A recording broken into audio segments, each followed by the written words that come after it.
যে আমি আসলে এটা যখন সূত্রপাত হয় আপনার আড়াইটা থেকে পৌনে তিনটার মধ্যে হয়। এটা শুরু হয় আপনার কুরিয়ার সার্ভিসের পাশে একটা স্কাই ভিউ একটা আপনার এয়ারলাইন্স ওখানে হয়। ওখানে হওয়ার পরে আগুনটা প্রায় 1.5 ঘন্টা ওইখানে স্টেবল হয়, ওইখানে থাকে, আগুনটাকে ছড়ায় না। এর মধ্যে ফায়ার ব্রিগেড চলে আসার পর আমরা যখন আগুনটা দেখি তখন আমি আবার কুরিয়ার সার্ভিস ইনচার্জ কুরিয়ার সার্ভিসে ঢোকার জন্য আমরা চেষ্টা করতেছিলাম। ফায়ার ব্রিগেড আমাদের ঢুকতে দিল না, বললো যে এখানে ঢোকা যাবে না বলে আমরা তাহলে আপনার আগুন নেওয়ার ব্যবস্থা করেন। উনি বলে যে আমরা পারমিশন পাচ্ছি না সিভিল এভিয়েশনের। এরকম করতে করতে করতে করতে করতে আগুনটা চলে আসলো আপনার স্কাই ভিউতে, চলে আসলো আপনার এই যে কুরিয়ার সার্ভিসে ডিএচএল এর আপনার থার্ড টার্মিনাল যে চলে আসলো ওখানে ফ্যাব্রিক ডিএচএল থেকে পুরো ছড়াই গেল। কুরিয়ার সার্ভিসে আগুন ধরা শেষ হয়ে গিয়ে চলে আসলো আপনার ডিজিআর, যেটা ডেঞ্জারাস গুডস বিমানের 2 নম্বর গোডাউনে। এইটুকু পর্যন্ত কিন্তু আসার প্রশ্নই ওঠে না।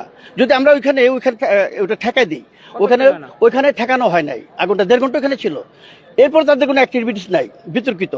ওইখান থেকে চলে গেল আপনার আগুনটা সরাসরি চলে গেল কোথায় আপনার 2 নম্বর গোডাউন থেকে আপনার 3 নম্বর গোডাউন থেকে 2 নম্বর গোডাউনে ওয়ার হাউস, যেটা ওইখান থেকে চলে গেল আপনার 1 নম্বর গোডাউন, যেটা আপনার ইলেকট্রনিক্স তারপরে বিভিন্ন গিফট আইটেম যেগুলি যা আছে সবগুলিতে চলে যাওয়ার পরে ওনারা আগুন নিভাতে পারছেন। আমি বলছি আপনারা যদি আগুন নিভাতে না পারেন, পানি না থাকে বলেন, আমি আমার এখান থেকে পানি দিই, আমার পানি লাইন আছে ওই যে ফায়ার ব্রিগেড দেওয়া যায় না, ওনারা পানি মারতে পারবে না। সমস্যা কিছু সমস্যা, আগুন বেশি জ্বলবে। এভাবে জ্বলতেছে এখন পর্যন্ত জ্বলতেছে, কিন্তু এই কোনো প্রতিকার হয়নি। আর ভেতরে আপনার ক্যানোপি থেকে আগুন মারবে, গাড়ি বাইরে দিয়ে কিভাবে পানি মারবে? বাইরে থেকে একটা মশার ঢোকার জায়গা রাখে না, কারণ রেস্ট্রিক্টেড এরিয়া। ওখান দিয়ে পানি আমি কিভাবে মারবো? আমার মারতে হলে আমি ক্যানোপিতে ঢুকে যাবো 8 নম্বর গেট দিয়ে, ঢুকে আমার পুরো ওপেন, তখন আমি গাড়ি পুরো ভিতরে ঢুকাই দিয়ে তখন আমি পানি মারবো, আগুন নিবে। এখন আমরা যদি বাইরে থেকে ওয়াল দিয়ে বেষ্টনী দেওয়া, এখান থেকে আমরা ওখানে আগুন জ্বলতেছে, আগুন জ্বলতেছে দেখতেছি, এখান থেকে পানি মারলে তো কোনো লাভ হবে না।